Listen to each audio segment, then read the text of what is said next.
Cheers, bud. So I'm Matt Scott from Maxtrax Adventure Imports and Overland Journal. I'm here with my buddy Phil from Down to Mob. We're here at Overland Expo. You guys know that. And you can't miss this Gladiator, and you can't miss Matt from Maxtrax. Adventure Imports. I guess I'm a little bit hard to miss. I do have a large hat. Yes. I guess that makes it hard. But the Gladiator's much cooler than I. It's pretty neat. So actually, backstory, I drove this Gladiator, and the next day, revision, yeah. I bought mine. Yeah. I guess it was kind of I was like the enabler. I was the pusher of most Jeep and Dodge products because I can be and I want to be. So where was this thing sitting? It had the camper on it, right? You had the AT Camper. You had the 37s. I believe you had it re-geared because I remember. Yeah, because that all happened like within delivery. I was like, I didn't really like the way Gladiators looked stock, but then you see them on 37s or you see them on 35s, and they're just the money. Mm-hmm. Since we've been there, this thing's been down to Cabo. It's been all over Utah, Colorado, Arizona. It's been out to the East Coast and back. It's not really a daily driver for us. We've got 27,000, I call them adventure miles on it. Not necessarily all of it rock crawling and whatnot, but it's been flawless. Mm-hmm. Like, aside from the supercharger that we just put on it, which is absolute junk. And that's a bummer to hear about because I'm like, oh, extra power? That could be fun. Like, it sounds a little bit too good to be true. But yeah, I did the Magnuson thing, and that was 30 hours of dyno tuning. I still don't know what that's going to cost me. And like countless hours, I want to say the shop has 40 hours into the install. So yeah, we'll talk about that maybe a little bit later. Yeah, but that's what I love about you. And when I first talked about the Gladiator with you, you were just straight up. And one of the big things was the rear springs. Not having Mopar lift was, they're trying to create a lift that makes everybody happy. This is something that you got at the dealer. At the time that I got mine, I had one of the first ones. There weren't any other options. Now I've switched to the AEV 2.5-inch dual sport, and it's transformed the truck. On the rear, they correct the angle of the track bar for roll center. So with this, I'm going to sound like an old retired race car driver, but it just handles better. Like there's less this. Yeah. Oh, I get it. Scientific. The Jeep does a lot of dancing. Yeah, so it doesn't dance as much. Yeah. They lower and correct the geometry of the front control arms, which, having a good system before that was an OE system with Kings, it wasn't bad, but this is just so next level. Mm-hmm. And then we just did the full width EX bumper, which I'm sitting my large posterior on, but two seats, large posteriors, and did the AEV lights. These are neat. Yeah. Here's the cool thing is cool. they're like rubber mounted. They're rubber isolated, so like when you're doing like thousands of fucking miles in Baja or whatever, the lights aren't going like this. So that's cool. And I did a snorkel because you can't overland without a snorkel. Don't try. Don't try it. Don't even try it. Right here. Overlanding. Mm-hmm. And I did the Baja. Hey, you got a roof light bar. I've got a light bar. My first light bar. And Maddie's first light bar, really. Yeah, it's like a child's tale. So I'm having some issues. Rookie move. Okay, always got to have the banquets. I spilled a little. Do not drink and drive or drink and overland. So the latest modification that we did, people want to know this, are these highly aerodynamic hail dents. Wow. Yeah, this actually looks like it's hail, but it's actually hail-inspired dents. Very cool. So you don't have to worry about hailstorms because you've already been in one. Yeah, pretty much. Yeah. So got to get that fixed, but I don't really know how that will work. Yeah. I did a Red Arc thing in the back if we want to check out the back. Oh yeah, nice. The Manager 30 or Red Vision. Let's go check that out. Got rid of mine. You got rid of your tailgate? The whole bed. Oh, the whole bed? Yeah, you don't have a bed. Don't need no bed. You're bedless. Yeah, well, all I need. Not homeless. No. I just need an actual bed inside the camper that'll be done. Yeah, so that's going on. Bison Overland's building yours. Yes, sir. Mine's AT Overland. This is the Summit. It's pretty cool. If you check out Waypoint Overland, they actually have a build video on kind of the first iteration of this. And it's relatively the same, except that I've done some techie geeky things. So I did a 170 amp hour lithium battery to it, and I did the whole Red Arc Manager 30 and Red Vision system. And then what we're going to do is we're going to call in the Goose Man. So that's going to be the Brian's here. What's up, Brian? What's up? How's it going? So I think the crown jewel, the finishing thing, we're going to turn this into a little sailboat, a little goose gear With a hot tub. with a hot tub. Yes. Yeah, so this is going to be the first Gladiator with a hot tub from Goose Gear. Wait, who needs a camper? You could sleep. Well, that may be dangerous. 26. You'll sleep 26. 26. Yeah. Wow. 26. Fold Yeah, so out. you'll sleep 26 GI Joes. All of my imaginary friends will be able to fit inside, and yeah, it'll So be this cool. is next year's Overland Expo build, or Yeah, we'll probably have it done by next year. sweet pool party here? I think so. Yeah, Yes. and we did that long range tank, and because you've got some new stuff out. You've got a new. What's your new thing? We have new Bronco tables, you Yeah. know, which is nice because we got the Bronco, so we're doing Bronco plates and all the Bronco stuff. Oh, yeah. You know, because everyone wants to see Bronco, Broncos. Bronco.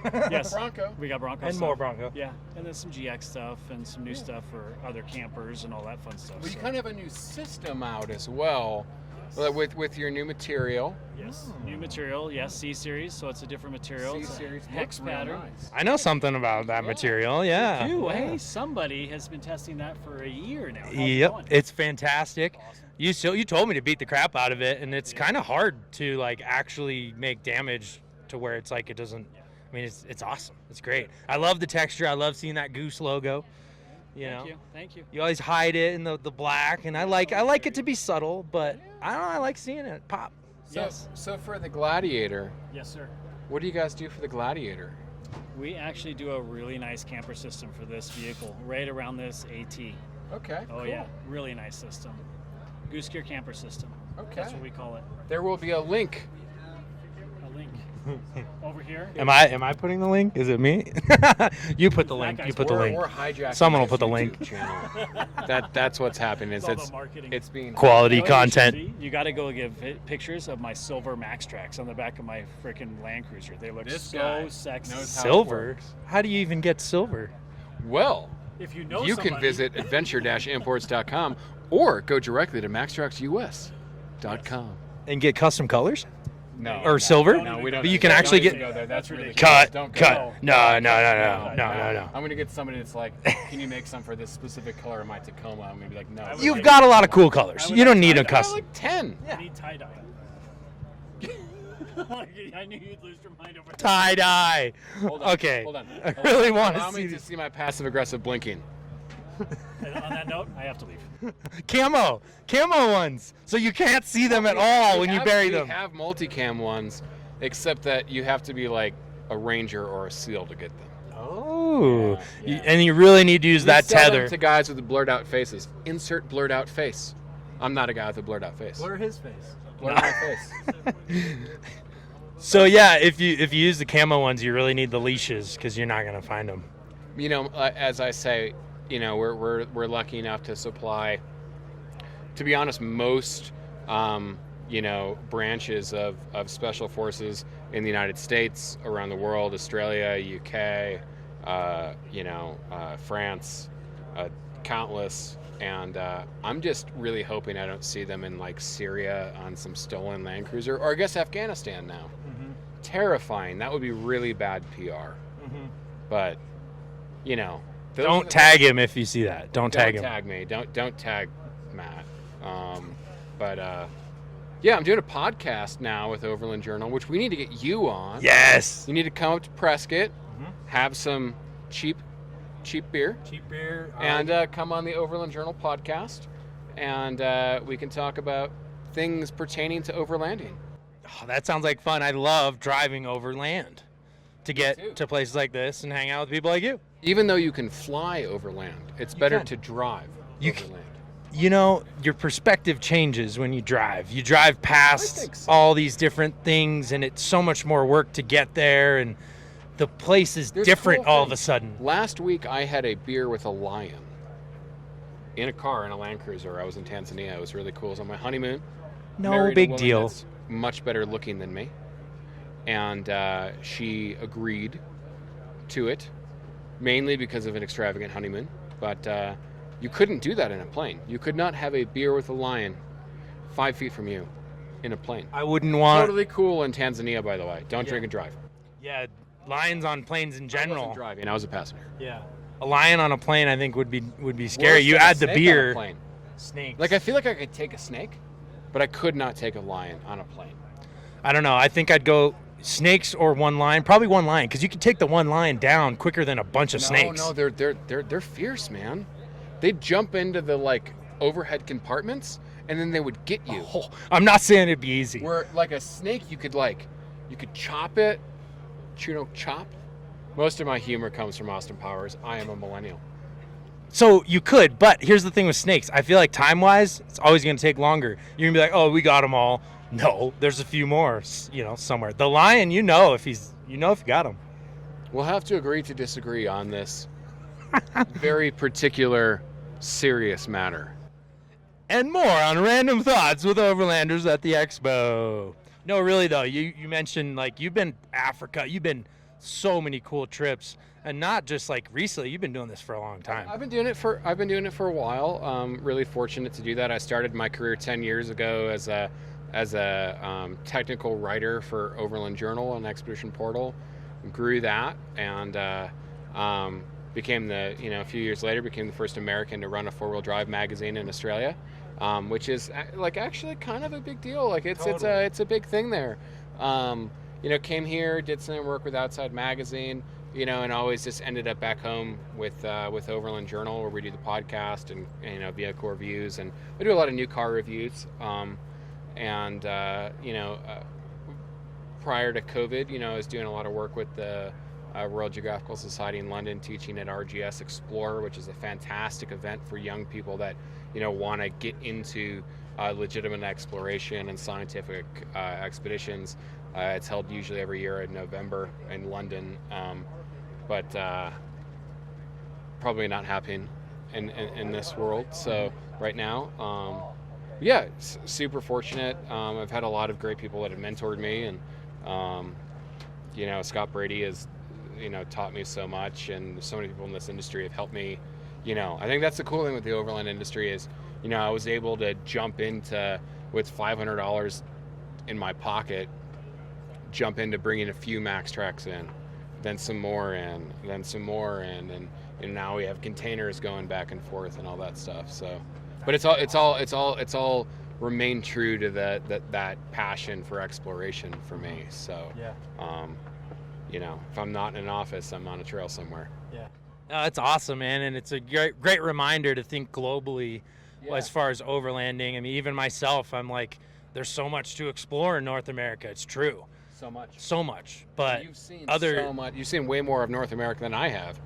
I know gas stations in like Namibia and stuff, but there's so much in my backyard that I haven't even seen. Yeah, for sure. But yeah, I really want to. I was talking to Red Arc, like, I'd love to ship the rig to Australia next year. They're like, you might have to wait another year after that. I'm like, really? Yeah, but come down with us. Yeah, we've got the 6x6, we've got the 200.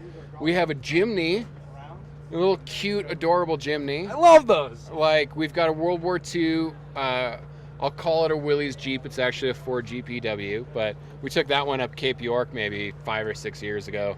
I came back about 2 inches shorter from the corrugation and no suspension, but come on down, man. Yeah, I'd love to, man. I can't get in. They won't let me in. Yeah. They won't let you in. Oh. They won't actually let Australians back in right now. That's a different story. But yeah, globally again someday soon. Hopefully. Yeah. So. Cool, man. Well, it's great talking with you. I probably got to get back to. Let's do the cheers. Yeah. Coda has been freaking out. I'm like leaving her behind for like all of 3 hours. So dog first. You got an awesome greyhound. You know about the dogs. Rescue greyhounds. Yes. That's why I brought it Lovely up. Dogs that need homes. Very sweet. I share a pillow with mine. Very gentle. Awesome. Well, cool, man. Thanks for chatting with us, and always good to catch up with you. Well, that was a very interesting, fun, and informative, hopefully, chat with Matt from Maxtrax. So make sure to like and subscribe. We'll see you on the next one. Only question is, are you down to mob?